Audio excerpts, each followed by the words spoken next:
Hello, and welcome back to the Battle Frontier podcast, where we aim to help you level up in your journey as a competitive Pokemon TCG player. I'm Aaron Curry, and with me, as always, is my co-host, John Orgel. John, how are you doing today? I'm doing pretty good. I'm fully recovered from the 8.5 hour drive out from Louisville and back. Shout outs to all the people I rode in my car with, or not my car, but yeah, we did a good carpool. I had a great time. I judged Saturday. I was a TCG floor judge for the Masters division, and I did that for the first 3 rounds. And then round 4, I was on stream for probably one of my favorite stream games I've ever had the pleasure of judging. It was Cloth versus Okie Dogie.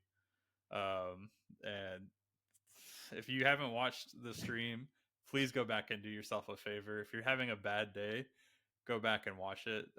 It's two players that probably won't be on stream again. No knock on them, but it is what it is. But just one of those times where you're just like, Pokemon's a great community, and we just got to see such a fun matchup with all the poison ability, like the poison status conditions, and Okidogie's cool ability. And there was a legacy interaction with poison that I had to do a judge call with. So just like navigating all of that, it was so much fun. And then so the rest of the day was pretty even keel. After that, I did judge another stream round on round 7, but that was not as eventful. And then, yeah, day 2, I had a great time. Like I said, I played in the Sun and Moon through Lost Thunder format tournament, ran by Simon Bouchard. I hope I'm pronouncing his name right. There was 64 players for that too. Oh, It wow. was quite a big turnout. Yeah. So we played 6 rounds of Swiss, 30 minutes, and then we cut to a top 8 with 50 minutes. And I went undefeated in Swiss. I went 5-0, and then I ID'd my last round to Okay. be the second seed overall. Pretty smooth sailing in Swiss. And then I got to top 8, and I had a really, really good set against Granbull. I ran a 101 Solgaleo Mm-hmm. GX, and I leaned really heavily on that. In that matchup, you're able to use a double colorless energy and just hit through Granbull for 240 with weakness. So, and you can kind of save resources doing that. It's a really tough matchup. I usually targeted down the Macargo and then hoped that they just brick. And so I'm usually going down like 4 prizes before I mount a comeback. Okay. So it took a lot. It took a lot. We went to game 3, and then time was called, and we were tied on prizes at 4 each. We were both kind of struggling. Like my last turn of time, I knocked something out and I got a Vulpix off my prizes. So I put it in the active, beaconed, got a Ninetales GX, and then I was able to just use my Ninetales to like get the trainers I needed to close the game out. It was a very exciting ending. I wish that's one thing I hope we have in the future is all these recorded, because it'd be fun to go back and watch it. Oh, for sure. So I won in top 8, and then I played against a really cool deck that I want to share with you guys. And Yeah, while you you're can have. pulling that up, do you know, are the results for this event recorded on like a Limitless page for the event? That's a good question. I know that the names are on Limitless, but I Okay. don't know if the decks are. I Okay. know that the best place to go is probably Simon's Twitter account. He's pretty Sure. active on Twitter. It's Starshine at Starshine Simon on Twitter. But yeah, this list is pretty wacky. Um, So this is a control deck, right? yeah. So in this, it has Regigigas, which is kind of a wall, and Hoopa, which has like a safeguard ability. None of the Sagalia or Gardevoir can hit through the Hoopa. So they're able to kind of just put that up as a wall. So I had to use my Marshadow to Oh, attack it. jeez. And you have the triple, I think triple boost or super boost energy. Thank Right. you. Right. Right. Right. And you can use that to one shot Hoopa, but then they run Baba. Mm-hmm. Yep. So they're able to get that and just get rid of it. And then they also run to supporter where it discards energy from your hand. So if you're sitting on that super boost energy, they can just play that at any point. So this is quite the deck. I didn't even see the breeder in this. This is crazy. So There are so many supporters. Yeah. And running 4 Tate and Liza is pretty wild. But once they basically get to 1 Stevens, they're able to like establish their hand pretty well because you can Uh-huh. kind of change Stevens. Um, my opponent used a Lycan Rock at one point to take the knockout on my Gardevoir because I had a full bench. Okay. He used Hoopa a lot. He used Carbink after I had no way to attack with the Curlia because I think the Curlia is the only one that doesn't have an ability in my deck that I'm attacking with. And then it also has the win condition of Unknown Hand, where you have I Mm. think 40. I forget how many cards it is, but it's just like if you just have Hoopa active and your opponent can't deal with anything, um, he can eventually get to Unknown Hand and win the game with an alternate win condition of that. And then Shuckle GX has got a really good attack for what he played against in the finals, which was Lost March. I think Shuckle says if your opponent's Pokemon has 2 or less energy attached to it, it can't attack Shuckle, and Okay. then you're able to just kind of deny their energy because they're just trying to use the you know basically they don't want to attach 2 energy to attack into Right. your Pokemon. So you're able to control the board with that pretty well. In the week leading up to this, I watched LAIC. Like I watched probably half of that coverage, and Okay. then me and my friend Ben played maybe like 4 or 5 games, and then me and Chip Ritchie, one of the casters, met up Saturday after and played a little bit of Sun and Moon. He played, thankfully, the Zoroark Decidueye deck, so I knew how to beat that. But that was like the only matchup I had prepped for. And so like Honestly, that's probably what I yeah, would have played as well. I know that, like, thinking back on that format, the decks that I was a big fan of were the Shrine of Punishment, Buzzwole, and then the Zoroark Decidueye Ninetales. Just because just the options that you have and the ability to yeah, do your little like pings and everything with Decidueye, it feels very yeah. tactical. It feels very rewarding to play, especially when you do it properly. Definitely, if you guys viewers, if you're ever interested in watching or learning retro, this Sun and Moon through Lost Thunder, I think it's a really good format because it's really inexpensive compared to some of the other ones that True. we've seen. You can build a competitive deck for like $40 pretty easily. It's a fun format. I would definitely go back and play it again. Um, but yeah, definitely like if you're interested in retro, there's some I'd recommend definitely follow Simon on Twitter. He always posts retro stuff. Him and Xander Bennett have been crushing it for non-sanctioned side events for regionals. So please follow them. Xander is also on Twitter, and they're really good about posting stuff whenever they're going to regionals and getting tournaments and stuff like that. So that's the one thing I would encourage players to do. Don't just feel like you have to obviously like play in the tournament, have fun with that, and then play in side events if you want. There's some good side events at regionals, but there's also other stuff going on. Plenty of other people just playing retro, playing cube, lots of cool other formats going on. So that was really cool to take a part of that. But enough about my ramblings of retro. How was your weekend and how was your week? Listen, hey, your week, well, I don't know if I would say more interesting. Yours is definitely more Pokemon filled, I will say. I know, obviously, we recorded last week prior to the hurricane hitting down here, and, hopefully anyone who is listening fared as well or better than I did. But thankfully for us, the only thing we'd lost was our shed in our backyard. So I spent the better Mm. part of this weekend cleaning that up and then building a new one. So, that was super fun.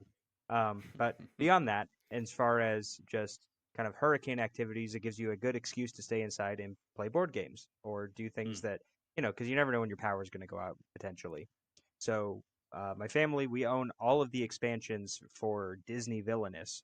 So, my Mm. wife and I started playing a one on one bracket with each of the characters randomly seated. And we still haven't finished it, unfortunately. We didn't quite have enough time to get through it, but we're about halfway done. And it's just been fun. Like, we just roll dice to see who's going first each game. We randomly selected, so she's going to be the top side of the bracket the whole way through. Mm. So you're not, like, nobody's guaranteed to get better characters the whole time or anything, or you're not even guaranteed to play the same character the whole time. But that's been a lot of fun. Still been playing some TCG Live. I'm kind of a broken record at this point, still just playing Palkia Mm-hmm. Dusknoir, dropping some cards here and there. I'm on 2 Froakie right now for anyone that's interested. But and I think that we actually saw a little bit of that in Louisville. So with that being Yeah, said, I think we can go let's ahead and hop jump into it. over and talk about what happened in Louisville this weekend. Oh, actually, before we do that, I have one more piece of information to share. I'm sure you may have seen if you're already clicking on the show. I have an actual logo now. And that is thanks to one of the individuals who is part of the team that is currently sponsoring me, which is Team GoGo. They're a relatively small organization who I'm the only TCG player that they have. They also sponsor a VGC player out of Canada, and then they have a few Unite teams and a couple of other games. I think Valorant is one of them, but they have some in-house art and other content creators who one of them was kind enough to put this together for John and I. So John is a big fan of duck Pokemon. Yep. Quaxley's actually number 2, but it fit better on theme with the one that I wanted to put in the picture with Foykoko. So we have our nice little logo here with Foykoko and Quaxley having a nice little camp out on some portion of the battle frontier, is what we'll say. Mm-hmm. So I wanted to make sure we called this out. I thought it was really cool. We got it turned around relatively quickly, and it just looks really nice, in my opinion. So this is super sick. But that being said, we can go ahead and jump over now. So this was a slightly smaller event than Baltimore. Didn't quite crack that 2,048 player threshold that was necessary to have the 9 rounds on day 1 and 4 rounds on day 2. And instead, they played 8 rounds day 1, 4 rounds day 2. Still needed to go X2 or better to make it into day 2. And, we made some slight predictions of what we expected the day 1 meta to look like. And we were a little right and a little wrong. Raging Bolt was, like we both expected, the most popular deck in the room. Parapagos definitely saw a surge in popularity. Dragapult was up there, still extremely popular. We were both right in our V-Star picks being in the top 5, with Lugia and Regidrago both making it. But Charizard is conspicuously absent, and to my surprise, a lot of people picked up Palkia following Dortmund. And we see it taking up almost 8% of the room. And then jumping into day 2, this time Raging Bolt didn't fall off. And Raging Bolt stuck around as the number 1 most represented deck and actually converted roughly, almost 1-to-1, like 10% of its numbers made it into day 2 when Yeah, 10% of that's the field crazy. converted into day 2. Parapagos maintained that day 2, or not day 2, second place slot as far as meta percentage is concerned. Both Regidrago and Lugia got bumped up because Dragapult disappeared. Mm-hmm. Maybe it had some unfavorable matchups. The meta may just be a little bit too hostile for it right here because the Charizard that was not present in that day 1 meta suddenly has reappeared here. But if there weren't a lot of those to take advantage of, it could pretty easily see Dragapult not converting super well. So, as I just mentioned, Charizard makes its way back onto the graphic, and then Palkia stays roughly right where it was, converting, again, almost 10% of the number that it initially started with. And this day 2 meta is more or less what we kind of talked about last week, is expecting to be close to the top 6 decks in the room. I do think that I expected Dragapult to be above the Palkia, but as far as power level is concerned, I could easily say that these are 6 of the most powerful decks in the format. Yeah, for sure. I am curious as to why Dragapult fell off so much. What do you think was the main, like, if you had to guess at why there was such a big fall off? I think my theory would be the Raging Bolt probably is just a good matchup for Raging Bolt. You're able to one shot the first Dragapult, and they can really struggle to build a second one after that. If you get the quick knockout on a Dragapult like turn 2, Dragapult can really struggle to keep chaining the second and third. They usually don't get a third Dragapult out, and No, there's really not a lot of no. good backup attackers in the Ryuki build. Sure. Well, I think that the thing that actually makes the Raging Bolt matchup unfavored, and we'll see this when we look at the deck list, are a lot of people chose to include the Bravery Charms in their list this weekend, Mm, which makes it much harder to set up these multi-prize turns that Dragapult really likes to play with. And then, like I also mentioned when we were looking at the day 1 graphic, or the move into this day 2 graphic, the lack of Charizard in day 1, or at least a significant amount of it, makes it more difficult for Dragapult to do well. And then I do also think that you have the potential, depending on who's going first, for turns with Reggie Drago to really just wipe all your Dreepies off the board. Or if Mhm. there is a large contingent of Palkia, like we did see in day one, you could also see all your Dreepies wiped off the board there or against Terapagos. So it may have just been too hostile of a room for Dragapult to really perform properly. Yeah, yeah, I think that's valid. Yeah, I remember talking to one of my locals. I guess my nemesis, if you've been following along on the podcast, Johnny Ravis. He played in this tournament. I think he missed his winning in for day two, but he was playing Raging Bolt, and he was Mm-hmm. trying to find ways to fit Bravery Charms in his deck last minute. We were talking at the league challenge he played at the week before, and like Okay. looking at his deck list and saying, okay, what can we cut to fit more Bravery Charms in? How can we tweak your build to better accommodate that? Maybe like looking at you're playing a lot of Pokestop or something like that. Let's figure out exactly what's the best build for you for this tournament coming up. Sure. And yeah, I think a lot of players did that the same way. They just said, okay, well, nobody's running Lost Vacuum, nobody's running Jamming Tower. Bravery Charm makes my bolt pretty much bigger than anything that hits in this format other than another Raging Bolt. Yep. So let's just put Bravery Charm in there. I think we might see some more tool removal, more Jamming Tower moving forward. Sure. We'll get into all of that a little bit later on in the podcast. But yeah, let's keep going over some of these decks that uh, made made it into day two and made it really deep runs into the tournament. Sure. So I think we'd be doing a disservice to a lot of people in the community if before we talked about the top eight as far as the composition of it, we didn't talk about the fact that at this event, Mm, once you had two losses, you were no longer able to make top eight. It was a clean cut of 8 players who all had a record of X11 or better. And that's got to be really disheartening for somebody that makes day two at 6-2 to know there's no way that I'm making top eight. I can no longer win this event, and I'm competing for ninth place at best. yeah, yeah, it's really tough. I think it's the collateral of the new format we've established. Sure. I think you and I were talking before the podcast. We were at that 1,900 and let's see, 38 player Yep. or not, yeah, 38 players played in the Masters division for this event. The threshold for 9 rounds day one is 2048 or 2049. 2,400. Yeah, 2,048. Yep. Yeah, I guess. Yeah, it probably is 48 because like once you reach that threshold, It you're should be. in It there. should be. I think. I'll have to look at it later, but anyway, but yeah, there were more than enough players registered in this tournament to reach that threshold.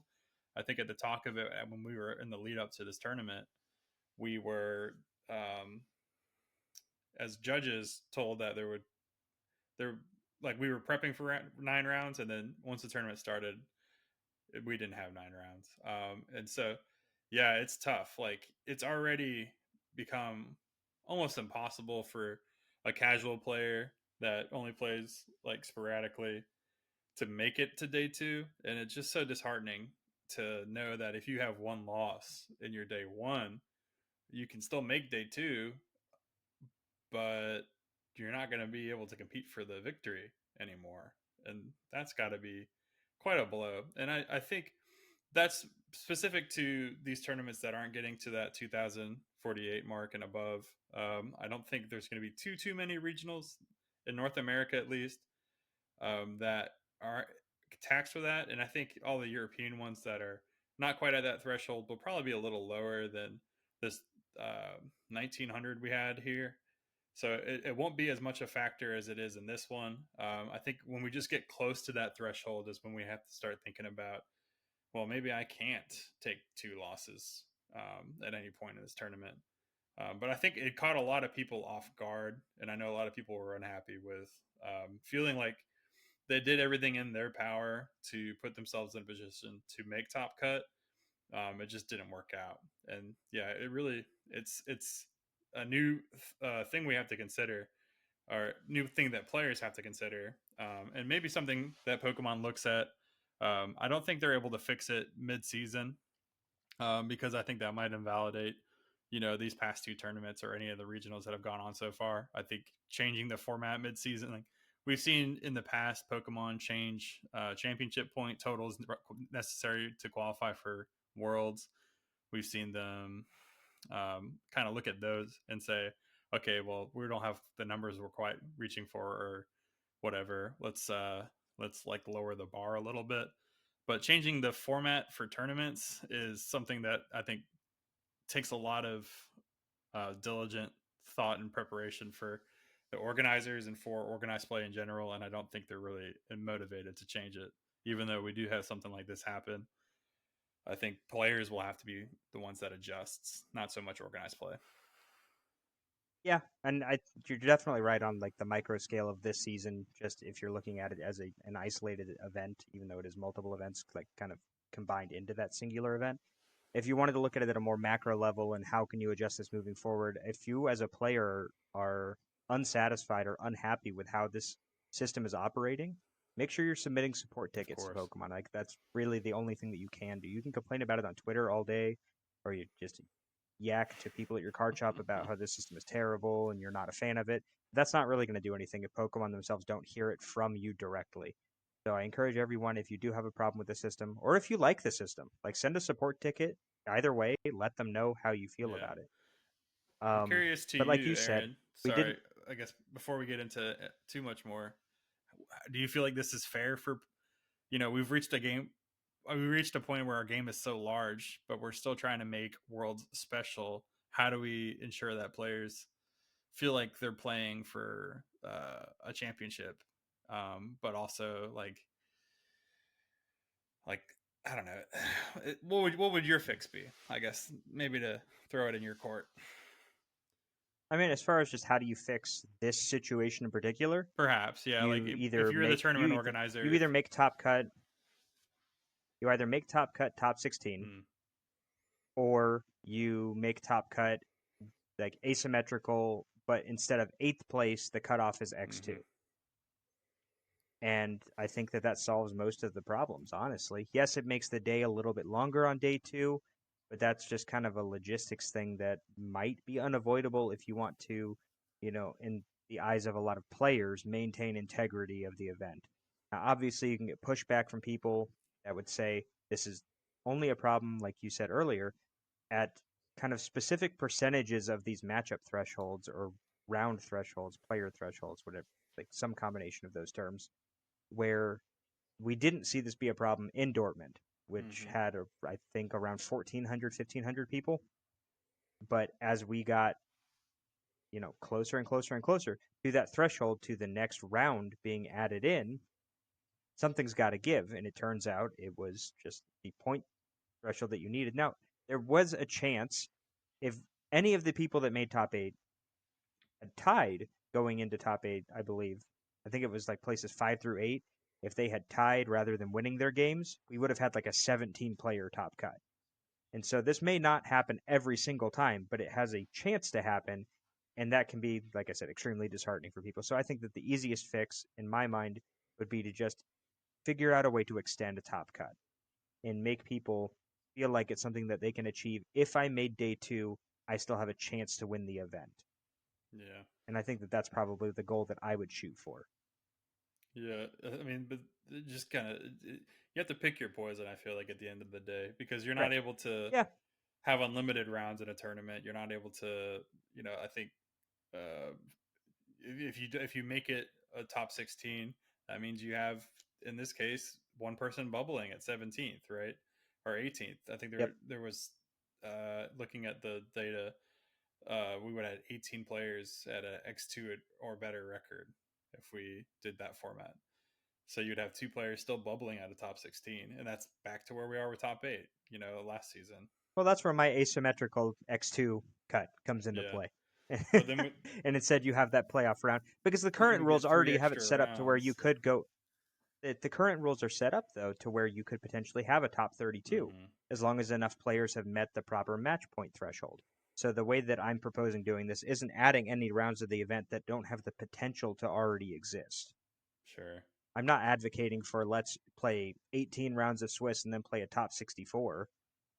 I mean, we've had events in the past, years past before we arrived at the modern system, where we played 9 rounds of Swiss for day 1, and then day 2 was a top cut single elimination top 128. Yeah, yeah. And I know, I Like mean, this nationals is and way past, back in the day yeah. at this point. This was like 2013, Yeah. where there's actually a Six Prizes article for this that I played against Raul in top 128, where I went 6-3 in Swiss. He went undefeated, and then I'm sure he was not very happy to then lose in top 128. Mm-hmm.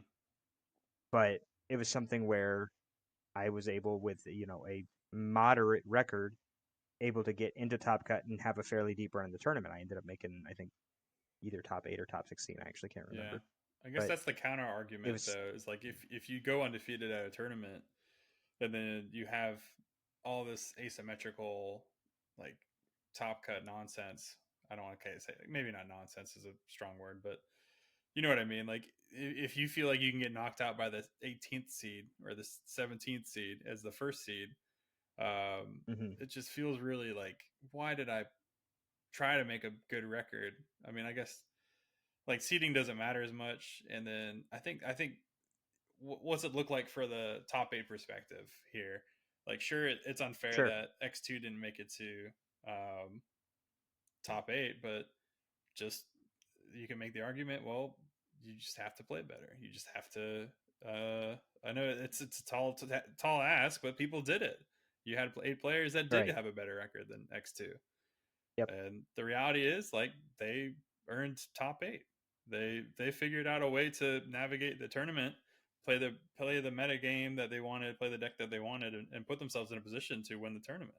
Like that's the reality. Is okay. Well, yeah, I guess now that I know that there's this many players, now I have to just play better. Um, Sure. and the good thing is there is prizing for top 32. There's still cash. Right. So there is still stuff to play for, even if you don't make top 8. There's still lots of CPs to be had. Lots of like these. Like I would feel if I, it's discouraging. I'm sure for somebody that barely makes day 2 and then goes undefeated, or then goes undefeated in day 2 and doesn't make it to top 8. It just feels like you had such a good run day 2 for what? That's got to be pretty tough. But you're still walking away with a decent chunk of change at the end of the day. I think $2,000, right? And so Sure. I mean Right. that Right. helps ease the pain a little bit. It does. I think that the whole argument initially for the way that they changed the point thresholds for day 2, though, was that the idea was that you were only letting people into day 2 if they could Mm, still make top cut. sure. And having that not be the case, and I can just understand why people are a little salty Yeah, about for it. sure. But I think that we've kind of like waxed philosophical enough about Sorry. this for this week at least. Maybe we'll revisit it. But we can go ahead and look at what I think is actually a relatively interesting Mm, top 8, since we have 7 different decks very cool. represented. And we'll start here at the bottom with a name that should be fairly familiar after the past 2 weeks, with Yurko Valencia, who I believe this is his third top Yeah. 8 in a row. Yeah. This list apparently is slightly different, but I believe hit top 8 at Joinville, top 8 at Lima, and now has made top 8 here at Louisville. And looking at his list, He pivoted more towards the it looks Raikou. pretty standard. Well, I'd Yeah. say from Well, okay, I say that there are definitely some yeah, standout go things, for it. but it looks very similar to what we've kind of come to expect from Rahul's Mm-hmm. success. The big oddities here are the inclusion of the 2 lightning attackers, but not having the basic Mm-hmm. lightning. And then Yurko has also chosen to include a copy of Arvin, which is fine as a singleton because you can search it with Luminion. But the Arvin is being used to search Vitality Band, which allows your Lugia, if you don't have a double turbo attached, to one hit KO Terapagos. And if you do have a double turbo attached, you can still one hit KO Pheasantipity or any of the Ogre Mm-hmm. Pawns that are not Cornerstone. And that's a pretty neat inclusion in my mind. I mean, and then obviously the other oddity, if you compare it to Raul's list, is the Wellspring Ogre Pawn. But I know a lot of people have been kind of bouncing back and forth. I'm personally not a huge fan. Obviously, it can be really strong against Mm-hmm. evolution decks because a lot of people have not been including Manaphy up to this point because Dust Noir kind of invalidates that card in a lot of instances. But at the same time, I'm not a fan of using my Primal Turbo to fetch 2 energy and then put them back in my deck. It just feels like you end up in a lot of situations where your Archeops can be very For vulnerable. sure. Yeah, no, I think it's cool seeing some innovation. I know that Rule has been running the same 60, since Worlds, basically. Hmm. But it's cool to see some innovation in this Lugia deck. And I'm definitely, not a lot of new cards. It's still everything's basically the same as it was from Worlds, other than there's no new cards added from Nope. any set other than not even Pheasantipity in this. So literally zero cards from before Twilight Masquerade. Uh, so Right. yeah, it's kind of like new Lugia, old Lugia at the same time. Yep.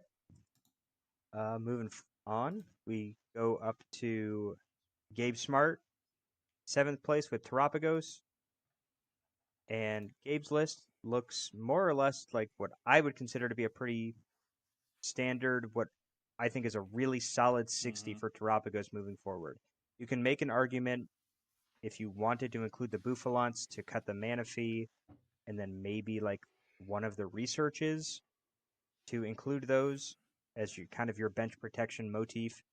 But otherwise, I think that having the single card that protects your bench keeps your little Pidgeys and Hoot Hoots safe from some Yeah, of I these like it. big bad mean Greninjas and whatnot. The deck looks good. It looks solid. Obviously, it's really strong going first. There's not really anything that kind of stands out here to me. No, I think the Manaphy is the main thing. You have to run Yep, Vitality Band or Defiance Band. yep, Three Night Stretchers, a little bit more than what we saw from South America. sure. But yeah, everything else looks pretty normal, I'd say. Um, yeah, looks good. I like the Manaphy inclusion for this weekend. Knowing that looking at the graphic like we did earlier, that Palkia Dusknoir was such a high play for some really good players. It was cool. It was a good Sure. inclusion for this weekend. Unfortunately, I do think Palkia is still a really, really tough Yeah, matchup for Terapagos, especially if they can get the Greninja EX online. Um, moving on in top eight, we have Kieran Farah, who I believe this is he made finals in Baltimore. right. And I thought, for some reason, I thought this was the same 60, but it looks like it may be a couple of cards different here. But still on 2-2 Chinchino, no Raikou. They'll have Squawkabilly, of course, 4 Boss. I mean, this also looks like a really easily viable way to run Yeah, Lugia. It just kind of depends on whether or not you want to have those extra kind of tech attackers to fill your situations, or go for a more consistent thing and then have the thicker Chinchino line in place of those techs to kind of just try to plow through things. yeah. This is just like the max consistency Lugia from Kieran here. And I think that he just kind of ran it back from Baltimore with similar mindset. Yep. Yep. Rounding out top eight, we have another Canadian, Benjamin Herbert, with Reggie Drago, and adopting the Isaiah Bradner Mm-hmm. technology with the 1/1 Noctowl. Um, I still don't know how I feel about the Noctowl, but I know that Bradner and Co. did run it back this weekend, and I actually think made it a 2/2 Yeah, line I saw instead. that. Ugh. And then we've got the canceling cologne in here, Nod for Thorns, potential nod for Mm-hmm. Manaphy, um, or I guess Klefki as well. Um, and then the Temple of Sinnoh, of course. Like you mentioned earlier, we could see Jamming Tower make a comeback if we do expect more Bravery Charms in the Raging Yeah, Bolt decks.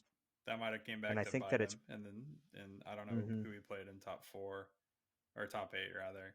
But let me look at the bracket from real quick. I want to say he played Caleb because I'm pretty sure Benjamin was first seed going in. Caleb played Yurko. It looks like. Oh, So okay. we had Oh no, Benjamin played yep, Sebastian because it was yep. Charizard. Yep.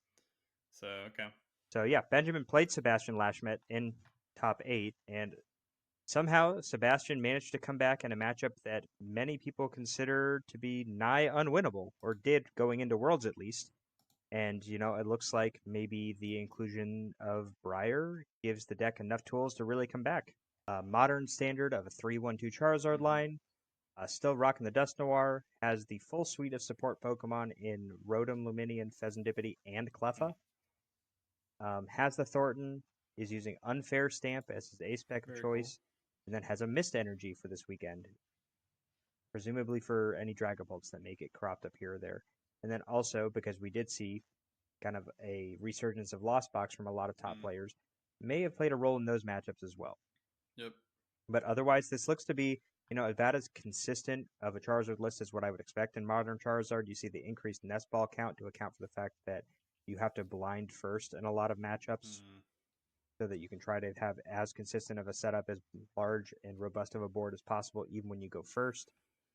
For as much as it feels like a lie, I think that Unfair Stamp still is obviously like a raw, strong A spec to play. We do see a lot of people still playing either Prime Catcher or Hero's Cape in this slot instead, and I think Hero's Cape also would have been a really strong pick going into Mm-hmm. this weekend in particular, but especially with the lack of tool removal or tool denial, a la Jamming Tower. But moving forward, may not be as effective. Maybe Unfair Stamp is the move. Yeah. And then we still see the Thornton and the Turo kind of rounding things Yeah, out. we see so many comeback cards in this deck. Mm-hmm. You can go behind 2, 3 prizes, even with Counter Catcher, with Defiance Band, with Unfair Stamp, and then moving into Briar and the Dustnor line. Like you can, we saw on stream a couple times where we had 4 prize turns, where the Yep. Dustnor KO and then Briar and then KO a V Pokemon or an EX Pokemon for 3 prizes.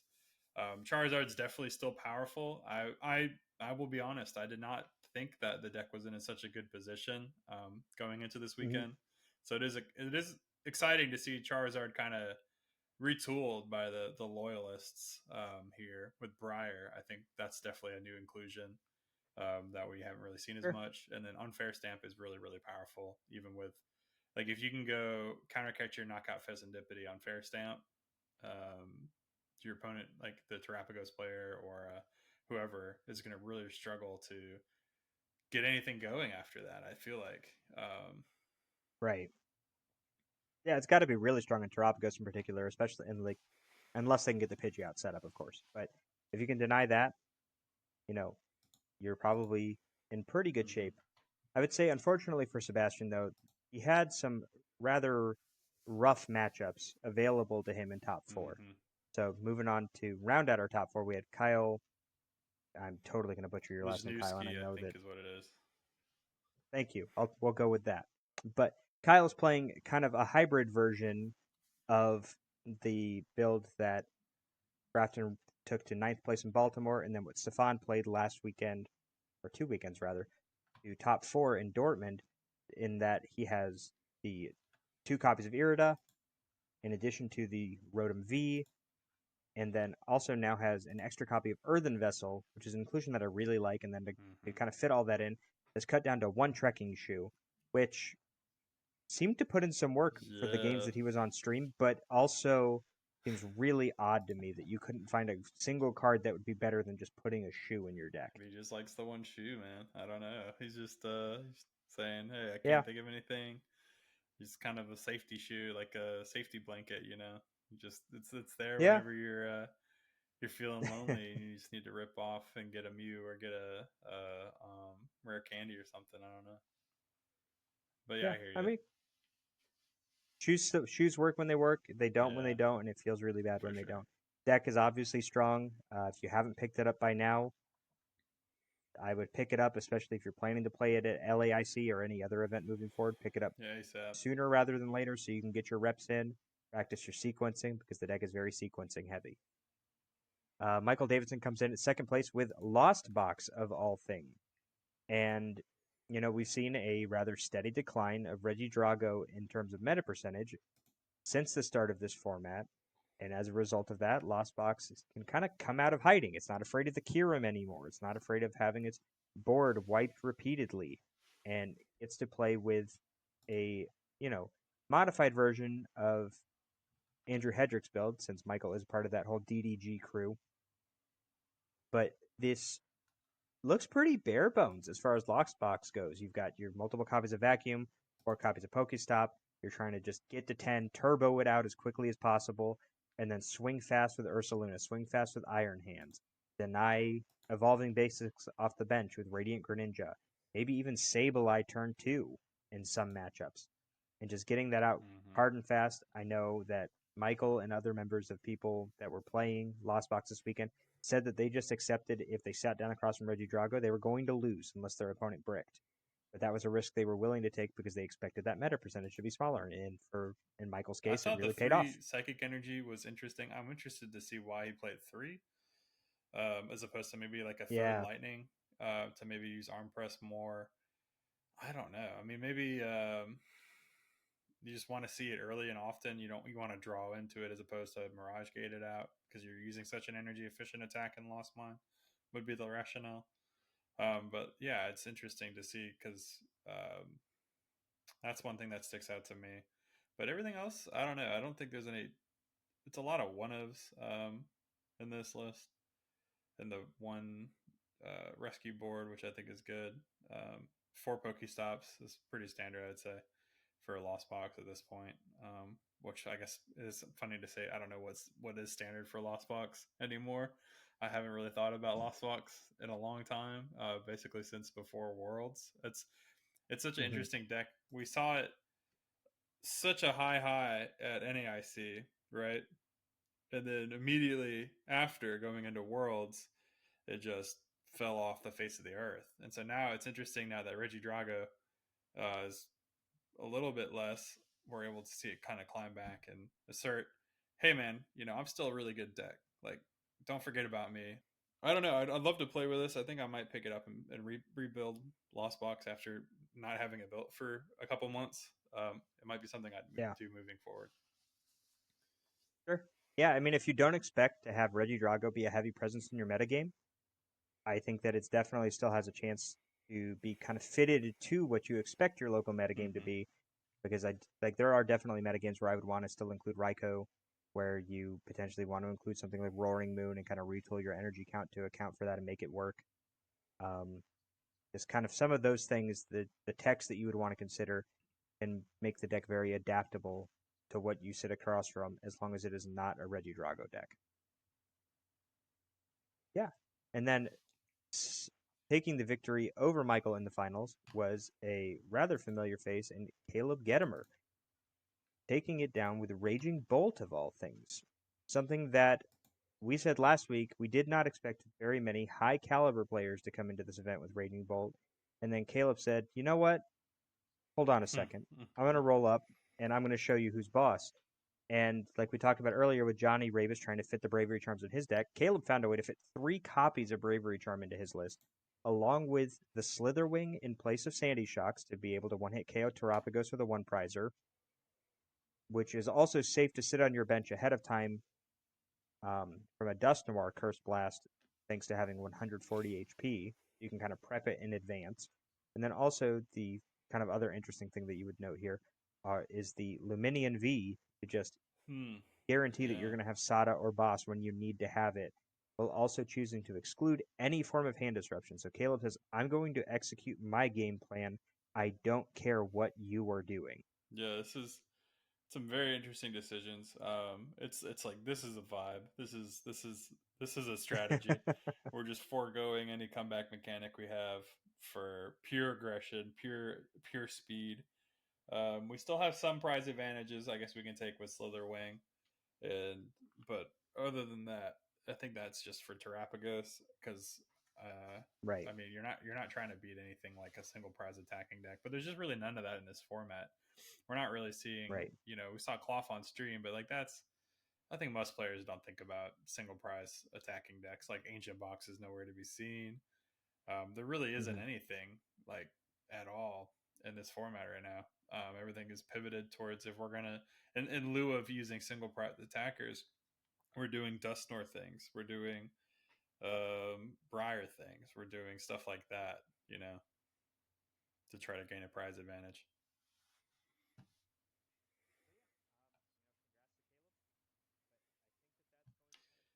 Yeah.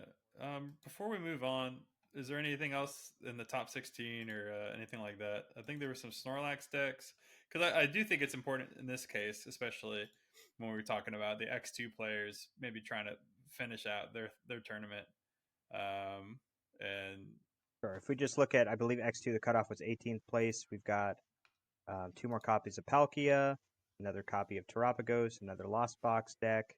2 Snorlax builds, 2 more Lugia lists, another Charizard, and Xander Perot on Raging Bolt. I know Xander's list is relatively interesting in that he chose to play 4 copies of Bravery Charm in his Raging Bolt deck. But I don't necessarily want to take too much time to dive into each of these lists individually. Yeah. But yeah, just to give you a relative idea of what other decks potentially could have made top 8 had we entered into that kind of Twilight Zone alternate timeline to let all of them sneak into top cut. Yep. Yep. So we can move on now, and I believe we are going to now jump into John doing this week's segment of Blaine's Quiz Show. So John, take it away. Great. Yeah, so you use this format and I liked it a lot, so I'm going to just copy paste what you did. Yep. All right. So, Aaron, let's go through how to play. You will be given 3 multiple choice questions. If you are truly stumped, I will give you 1 hint, and you can use this for, you get to choose which question you want to use. So you can try to save it for the third one. And I did try to rank it up a little bit in difficulty. I mean, we saw how that went last week, so we'll see if that actually means anything. But if you are truly stumped, you will have 1 hint you can ask for at any time. Hopefully, I can give you something to work off of. Are you ready? I sure am. Gardevoir and Lost Box made up the first 9 places at NAIC in 2024. What deck placed 10th? Was it Guardy, Miraidon, Raging Bolt, or Snorlax Stall? I have absolutely no idea. Okay. I know. I want to say it's not. Oh no, actually, I believe I do know. I believe that this is Ian Robb playing Miraidon, so that's what I'm going to go with. Oh, okay. Final answer? Yes, I'm locking it in. And you'd be wrong. It was Oh, darn. Snorlax Stall. I don't remember the name off the top of my head. Okay, well, there was a Miraidon at 11th place. I don't think it was come Ian on, Robb. I was off Yeah, by you're 1. off by 1. But yeah, all right. So first one down. No points for this one, but That's yeah. okay. We'll come back on the next All right. one. Ready? All right. During the Sun and Moon through Lost Thunder format, there was one tag team Pokemon that became legal before the release of Team Up. What was it? Was it Eevee and Snorlax, Magikarp and Wailord, Clefairy and Venusaur, or Pikachu and Zekrom? Yeah, so I know it's not Pikachu and Zekrom, and I know it's not Celebi and Venusaur. The other two, I'm not 100% sure of. I know Eevee and Snorlax had a tin that came out, but I don't know if they were also released in the set or if they were the one that were released ahead of time. Magikarp Wailord seems like something that would be released as a promotional card, just because it's sillier, but Eevee and Snorlax are more popular. I think I want to save my hint for the next question because I've already got this down to a 50-50. Sure. So I'm gonna have to guess again. Unfortunately, I was not playing competitively at this time, so I'm gonna guess Eevee and Snorlax. Well, you did narrow it down to a 50-50, but you picked the wrong half of Oh the my 50-50. gosh! It was Magikarp and Wailord, 300 hit points, goofy fish deck, fish Pokemon. All right, so 0 for 2. Let's see if you can finish out strong. You still have your hint, so let's go to question 3. All Sure. right, Swalot got its first printing in a long time in the Stellar Crown expansion. What was the last set to be graced with this weird Pokemon? Was it Celestial Storm in 2018, Chilling Rain in 2021, Phantom Forces in 2014, or Fates Collide in 2016? Well, John, you weren't kidding after last week when you told me that you were gonna really just go for the throat. Considering I could not tell you 80% of the cards in 2 of these sets, I think I'm gonna need my hint Okay. here. I'll also say I'm really glad that I saved it for this question, even though I got the other 2 Yeah, wrong. fair enough. It's older than Chilling Rain. Well, that does let me eliminate Chilling Rain. Okay. I don't think it's in Phantom Forces. And even if it was in Phantom Forces, there could be a newer one. Right. So the joke's going to be on me. Oh, Swalot is in all of these sets. No, I wouldn't do that to you. Um, That would be so mean. so Phantom Forces, we still had Megas. Fates Collide was a break set. Well, actually, I take that back. It is in 2 of these sets. Sorry, Oh, okay. but yeah, Okay, so but I need the second newest printing right. The last time it of was the card. printed. So I know if it's in two of these, then I now know it is not in Chilling Reign and it is not in Phantom Forces. Or even if it is in Phantom Forces, that is not the answer. Okay. So that brings me down to Fates Collide and Celestial Storm. And I'm going to have to do another 50-50, and I'll probably get it wrong again. Which one has more letters of Swalot's name in it? That's a good strategy. I don't know. They're both pretty similar. So I think that we're just going to guess Celestial Storm. All right, let's see. You got it correct. Yes. Got the Swallow Oh, good. question right. Salvaged 1 Yep. point. 1 point. So we've confirmed you don't know much about the Pokemon trading card game competitively, but you do know a lot about Swalot. Congrats. that that sounds And about Phantom right. Force, it was printed in Phantom Forces. I forgot about that. So Okay. yeah, that was the second after Celestial Storm. That was the last time it was printed. There's only been 8 Swalots ever printed for the Pokemon trading card game. Yeah, so Interesting. it's definitely not a much loved Pokemon, but we can all appreciate the poison bag Pokemon, right? Well, thanks for playing Blaine's quiz show. You know, I take a tiny lead. some weeks we crush it, and some weeks we have something to build on, and this is definitely one of those weeks. All right, but yeah, I'm looking forward to next week when you try to even the score up. Hopefully, you're not too. I mean, I think we've got a good dynamic going. I'm asking some newer stuff. You're asking some older stuff. So yeah, I'm enjoying this so far. I hope we keep it going for a long time.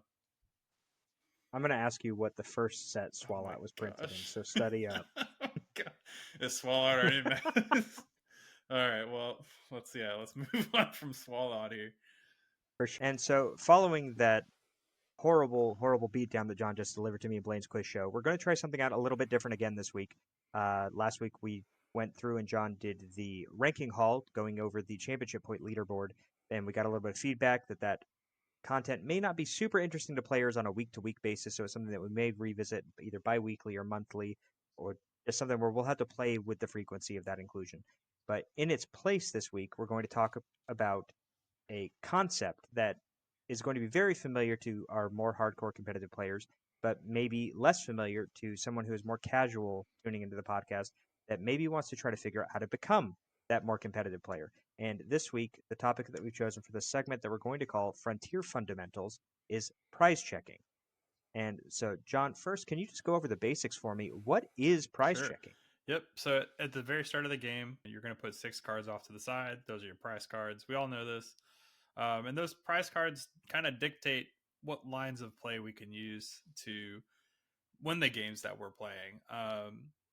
One of the first things we do when we do our initial deck search should be taking into account what those cards are when they're prized.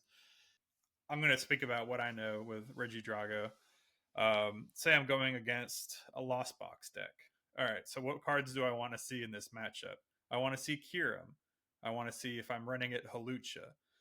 Maybe the canceling Cologne to turn off a Manaphy, and I also want to see Dragapult EX. On my initial search, I'm looking to see what attackers I have available to me, what Reggie Drago line I have, all that kind of stuff. I'm looking at also what I need to attack. So not just my attackers, but my basic energy, right? I'm looking to see if I have any fire energy prized. If I have 2 fire energy prized, then I definitely can't discard one early game and be expecting to attack with Reggie Drago. Beyond that, you're looking at supporter counts. So if I have a boss prized, I know that that's something I can get later on. That's one thing that we can talk about real quick. Is if we know we have a lot of draw supporters prized, like 2 or 3, we can play with that in mind. So if we say, okay, I have 2 research prize and I have 4 prizes left, I can do a more aggressive line of play and then take 2 prize cards, and I have pretty good odds to hit a draw supporter from that. And I can take that and run and go with the next turn. And my opponent might think, oh, he's going down to 0 card hand. He's got to have nothing in hand for next turn. But, you're able to leverage that knowledge you gained early with your deck check into maybe potentially your opponent not playing that Iono. And now you're able to just go, okay, research, draw 7, and continue the pressure that you applied early on in the game. So that's important. I know just the deck knowledge, being able to know your deck list front and back is where to start. And this is a skill that doesn't really take a whole lot of effort to learn, I'd say, compared to some other skills we see in the Pokemon TCG. You can get decently good at it. You can just kind of play solitaire fishbowl hands. So you just deal your 6. You do your 6 prize cards off to the side. You deal your opening 7, and you can just play that nest ball that you would play on turn 1, or play the I don't know, whatever. Take your pick, deck search card, and then just go through and kind of go through the whole process. And you can do this while you're watching TV or watching a stream or something like that, or listening to this podcast even.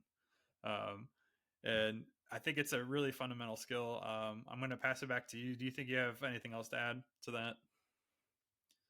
The big thing that kind of goes hand in hand with this, and not every player does this. I know that I'm really guilty of not taking physical notes, but a lot of players do take physical notes. You can carry a notepad with you at events. Every round, you just have to start with a clean sheet of paper. There are some kind of digital notepads that people have been able to pick up as well that you can just erase the contents of it when you're going into it. And what that does is kind of alleviate the mental stress of having to remember what you have prized. And instead, you can just say, okay, I've got XYZ prized. Now I know how to play around that. And um, I think that's kind of the biggest thing, just that you would want to add into your rotation. So if we look at prize checking and learning how to prize check as a process, the thing that you would want to do, if we just follow this like stepwise, if I was writing a procedure with teaching someone to prize check, the first thing you want to do is learn your deck list, like Mm-hmm. John said. And there are a multitude of ways that you can go about doing that. Like John said, you can fishbowl hands. You can literally stare at your sheet of paper and learn what your deck list is. You can just play games of TCG Live until you have memorized your deck. Just the repetition of playing games with your deck is probably the best way to go about learning what the contents of that deck are. The other important thing would be just sticking with a 60. If you change things up too often, it can be very confusing and very difficult to memorize your list. Once you do feel like you're comfortable and have your list memorized, go through and practice price checking, like John said. That's when you pull out your physical deck. I'm going to goldfish a hand, deal 6 cards off to the side, and try to figure out what those are. And then you figure out the method that works for you as far as how are you going to actually go about price checking.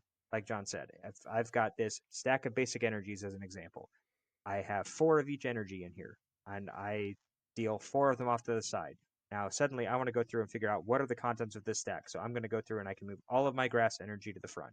And then I can move all of my fire energy to the front. And you could simultaneously do this. Some people do things where they just like pop a card up Mm-hmm. taller, and that indicates it as part of a certain subcategory. And that's just something like just whatever works for you. Find the method that works for you. Practice that method. Again, repetition and practice are going to be the best ways to really get this nailed down. And then to supplement that, get comfortable doing this in a timely Mm-hmm. manner That's as huge. well, because there are definitely time constraints that are a little bit relaxed on the first turn, at least currently. When you're going through and doing your prize check, you're often given the leeway currently of having anywhere from 60 to 90 seconds to complete your initial search and complete your action, assuming that you're going to pick up your pace of play and complete Sure. your next series of actions in a much more expedited manner. The other thing you could do is not try to fully prize check your deck all in one sitting. You could go through, like John said, if I'm playing a nest ball, let me just go take account all of my Pokemon right now, because that's all that really matters when I'm playing a nest ball. I need to know what all of my Pokemon are. Maybe you can go look at something like how many energy you have as well. Or if you know you're going to play 2 search cards, you don't necessarily have to spend all your time doing your initial search on that one card. You know you're completing 2 actions. That gives you the allotted time necessary to go back through. So just being respectful of your opponent is something you also have to keep in mind when you're doing this. The context of what you need to look for, unfortunately, is not black and white. It's going to vary depending on what your deck is, what tools you have available, what search cards you have, what your goals are with the deck. So I think that starting with what you kind of said, finding the cards that are key, like cornerstones for a matchup, is probably a good starting point. And then as you get more comfortable with that, you can expand to doing more and more within that allotted time frame until you get to a point where you feel you can reasonably price check your entire deck if that is something that you feel gives you more comfortability and the ability to be more competitive within a game. It's not always totally necessary, but it's something that some players who are considered to be some of the more elite players in the game do feel is something that they need to complete in basically every single game that they sit down and play. So at some point, some portion of that is probably worthwhile in learning. So I know we just threw a lot of words out to really describe a concept that really just the easiest way to learn it is to sit down and do it yourself and kind of figure it out. But hopefully, we gave you the tools and kind of the building blocks that you can use to get your foot in the door and kind of build from there.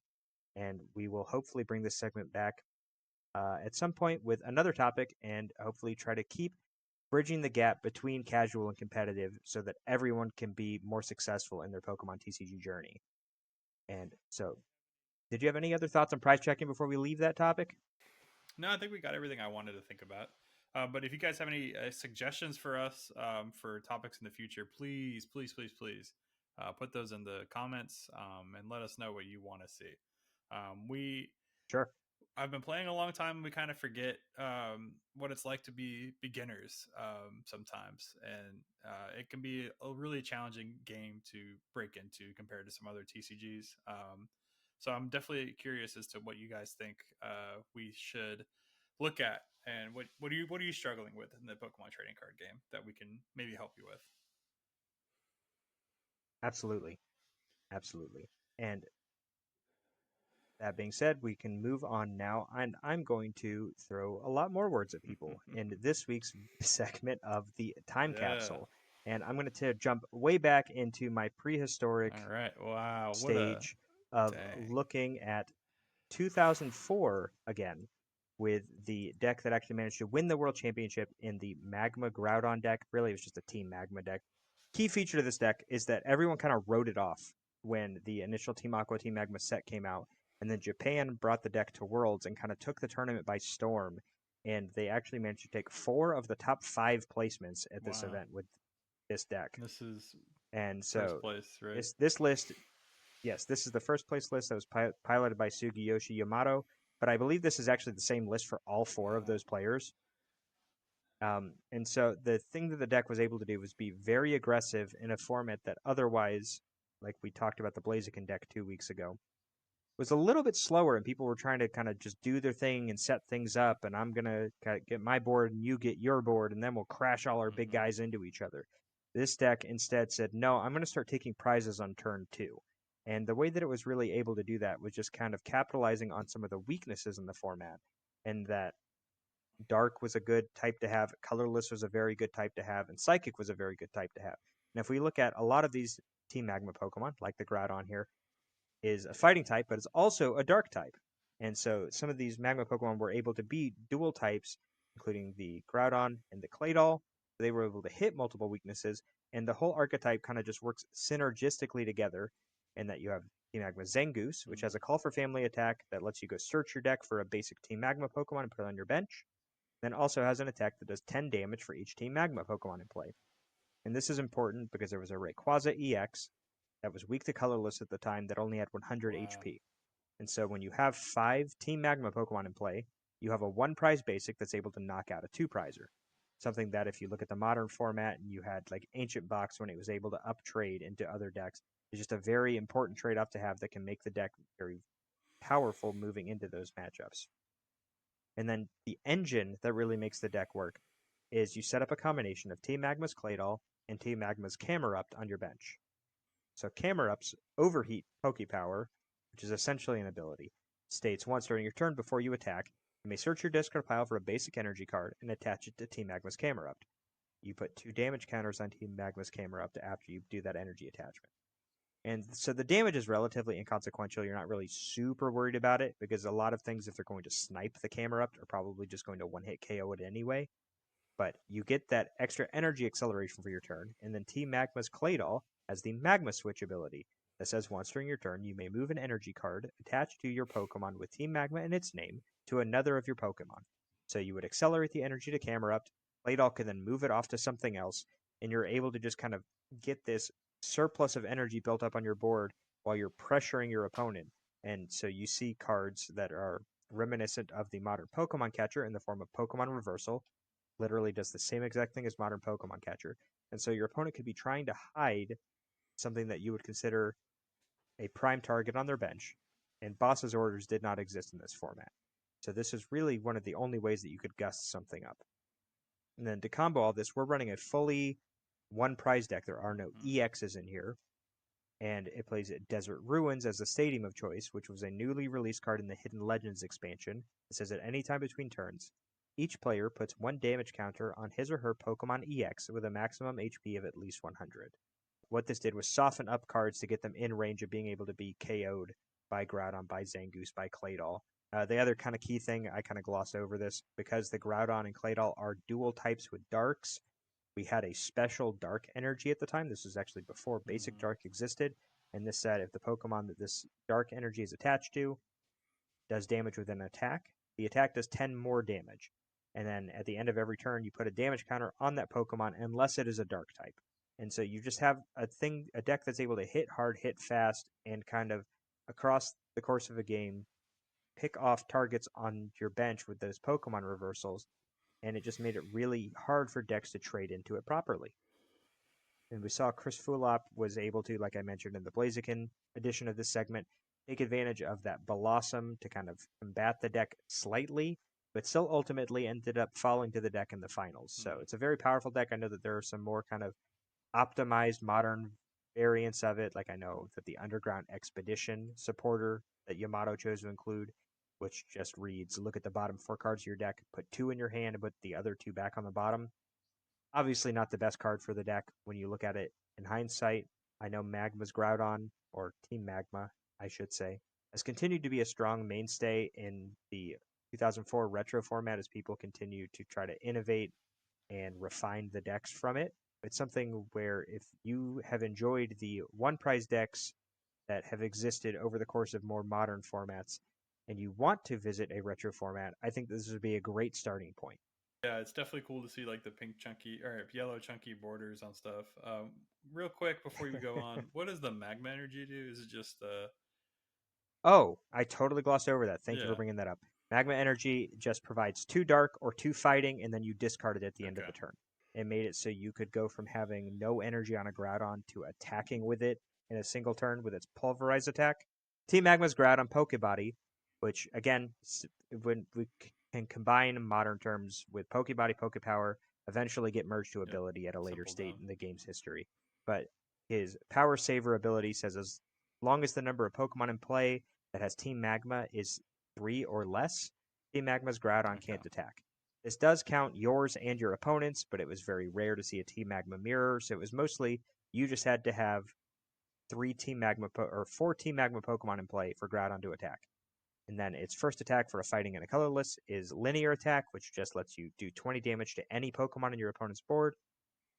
And then Pulverize was the big attack that you would use that Magma Energy to power up, which did 50 damage, and then if the defending Pokemon already had at least 2 damage counters on it, you would do an additional 20 damage.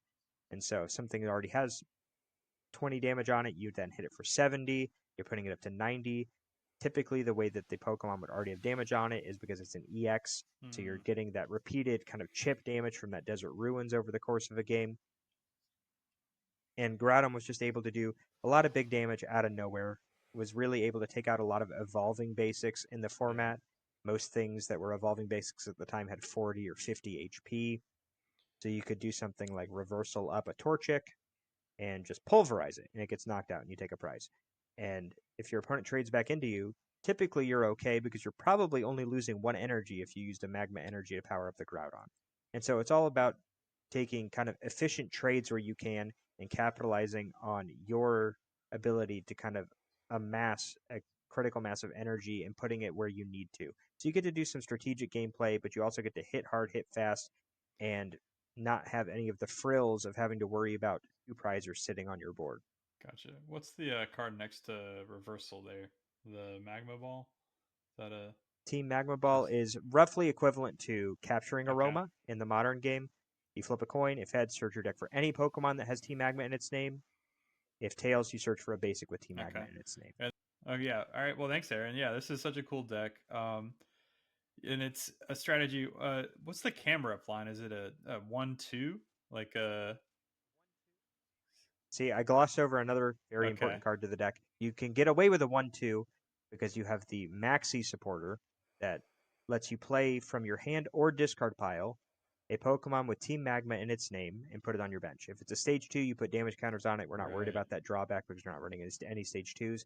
But it lets you just play your camera up for free, or if your camera up gets knocked out because you built up excess Yeah. damage on it using that overheat power, you can go fetch it from your discard pile with Maxi and put it back into play. Wow. And you could also use this to accelerate a Claydol onto the board in the circumstance where you couldn't get a Baltoy out. So yeah, very, very powerful. I know we're looking at all these cards and we're like, oh, 50 damage for 3 energy for like, Right. like we're looking at this. It's like the Zangoose doing 10 times the number of Pokemon you have in play with Team Magma. And you're like 50 damage is like so weak. But like you got to remember, like Aaron, I think was talking about like the EXs, the 2 price Pokemon. They didn't have more than 100, 120 hit points, right? Yeah, some of the stage 2s would be up to like Okay. 150, but even then, a lot of things in this format, even with those EXs kind of in the mix, the ones that were able to take big 1-hit KOs were glass cannons, so they were also easier to KO back. The ones that were beefier oftentimes were maybe they could KO one prizers relatively easily that weren't like stage 2s, as an example. But you would have a hard time. This is more two-hit KOing things than what we have in the modern game, where Sure. everything just gets knocked out in one hit. Yep. So there was more interplay, more back and forth. We will have a link to this list in the description of the episode for anyone that is interested. You can find a majority of these decks either on TCG Legends or the affiliated Alex Wilson GitHub Mm-hmm. website. But yeah, I think that it gives us a spot to go ahead and close our time capsule for the week and move on to the final segment for the episode, talking about what we expect to see in the meta with the Lille Regional Championship coming up in France this weekend. I know that the event is going to have lower attendance numbers than Louisville, and I expect that people are going to be in a position where they now potentially have to consider that they may have to go better than Yeah. X2 to make cut. And that could influence people's deck choices. And then we also have to now look at the fact that these Bravery Charm heavy Raging Bolt decks are Mm-hmm. performing well, and how does that impact deck choices? And Dragapult didn't do well after it won Dortmund, so how does that influence people's deck choices? So, John, again, I'm going to ask you, what are your top, we'll just say 3, just because it's the same format, the decks haven't really Sure. changed too much. What do you think are the top 3 decks people should have on their mind going into this weekend? So Louisville shook it up a little bit for me. I'll say I said confidently Dragapult going into Louisville, and Okay. it looks like if you had gone that route, you might have struggled a little bit to kind of handle the Raging Bolts out there.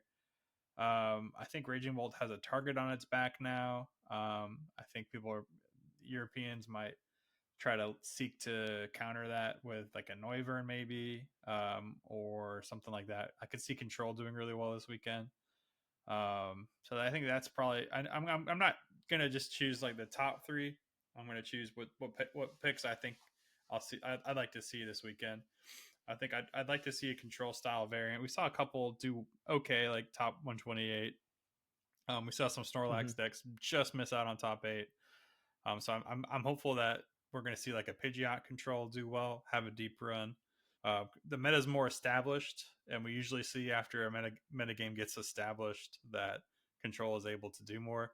I know Dusknoir is really tricky to deal with if you're a control player, but I think we can see something like a Walls or a Neuvern kind of variant. I'd love to see that do really well this weekend. So that's one pick. Beyond that, I think Lost Box still has a really good showing. I think people don't go back to Reggie Drago right away. Um, Okay. I don't think it was. I mean, how much was it in Dortmund?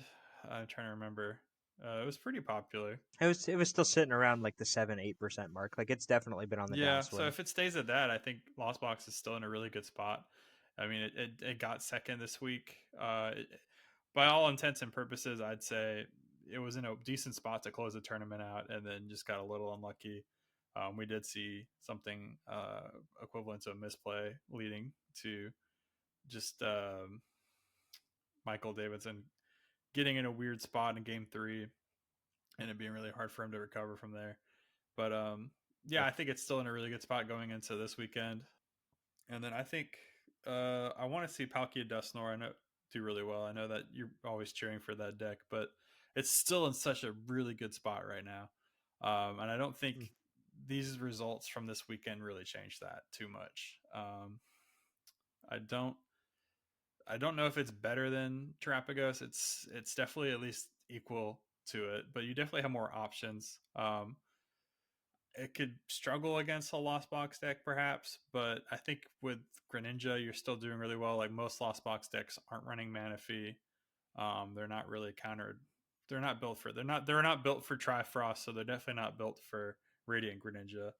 Um, so I think you're still in a really good spot in that matchup. But I'm interested to hear your thoughts. What are you thinking about as you look at into this weekend, and what do you think the metagame is going to look like? I think similarly to what you just said, that Lost Box still has the potential to do well. I do think Reggie Drago may pick up ever so slightly. It's weird. It's Yeah, kind of a weird balance because Reggie Drago is incentivized to be played more because of Lost Boxes, but it's also incentivized to stay kind of hidden or on the down low because Raging of Bolt the winning. Raging Bolt Yeah. presence. And so you think is the inclusion of Jamming Tower enough to bring that Jamming Tower plus Noivern enough to bring that matchup back to being winnable? And the answer is Mm-hmm. maybe. And if that's the case, then maybe Reggie Drago does better this weekend. But if Reggie Drago stays on the down low, is kind of just biding its time, waiting for the format to be more friendly to it, then like you said, I could definitely see Lost Box doing well. But simultaneously, if Reggie Drago is also on the downswing and the Lost Box stays away, I could also see Charizard actually doing fairly well Mm. this weekend. So I think that the three decks that I would want to watch this weekend are Charizard, because it is historically good into Raging Bolt. I believe it has a solid Terapagos matchup, and it has the potential, depending on your list, to kind of take people by surprise and just power through games that you feel like it has no business winning. So I would put Charizard up there. Like you said, I'm always a fan of Palkia Dust Noir. I believe that it has the potential to overcome pretty much any matchup. I think that these triple and quad charm Raging Bolt lists could be extremely difficult to Mm-hmm. overcome, but I guess it just really puts a lot of emphasis on timing your vacuum properly and targeting the right thing with it. Would you consider running two vacuum maybe? No, absolutely not. It would be a death Fair enough. card. You just don't have the freedom to really play Yeah, that, especially not twice. You don't necessarily have the resources sure. to kind of sustain that properly. It's not something like Lost Box or Reggie Drago or even Raging Bolt, where you're drawing every turn, even when your opponent doesn't take a knockout, you're drawing 4+ additional cards to your hand on top of your supporter. You're just looking for key pieces and trying to make sure that everything kind of filters through properly. So you said Charizard, Palkia, and was there a third one? I think the third one, I'm going to take a cop out answer and say Reggie Drago Hmm. or Lost Box, and those are both kind of more meta dependent, I think. I expect Raging Bolt to still be played in high numbers, and I think that makes the format more favorable for Charizard. So actually, with that in mind, I'm gonna backpedal here a little bit and say that Lost Box would be my answer for number three. If Raging Bolt stays up, then I think a Lost Box list with three vacuums has the potential to do a lot of damage this weekend. Yeah, I could see that. It, It is interesting. I mean, we've had, I think this is probably the fourth or fifth week of majors we've had in this format. It's getting a little Hmm. stale. I'd say we've already seen people complaining, okay, Dusknoir is just too powerful. We need to nerf it or something like that. How do you feel about Dusknoir? How do you feel about it? Do you feel like you're dreading playing in this format for a lot longer with Dusknoir being such a oppressive force? I know you've been maining a deck with Dusknoir. Is it really just whoever goes first to you wins this format, or is it something else? Like what is it? What does this format feel like to you right now? I think in a broad sense, not every format is for every Mm, player. And I think some people may not want to hear that. Some people may yeah. not like that idea. And there can be times where if you're not happy with the game, if you're not having fun, don't Mm-hmm. play. Like it may hurt to hear that. And it may not be the most fun thing because you may want to say, well, I like Pokemon. I want to play Pokemon. But if you're not having fun with the game, then don't play it right now. Come back, like wait for the next set to come out. Come see if it fits better or just play games that aren't in a competitive scene. If you want to be competitive, though, Mm-hmm. there's nothing you can do about the format. The format is what it is. I think that the opening coin flip does have a lot of weight this format, but I also think Dust Noir is totally fine and people need to get Yeah, over it. I'd agree with it too. I don't think it's unfair. I think it has a really good balanced mechanic where it gives up one prize card for every time you have to use it, and I think that honestly keeps it in check on its own. Like you can't Yep. overcommit to you have to be very strategic with your dust nors. You can't just blow them up and then try to piece it together afterwards. You have to have your lines of play already figured out before you even start evolving them up and getting them into play. And I think it Yep. rewards players. Like we talked about earlier in the podcast that we've seen top players repeat with the same deck or with similar decks week after week.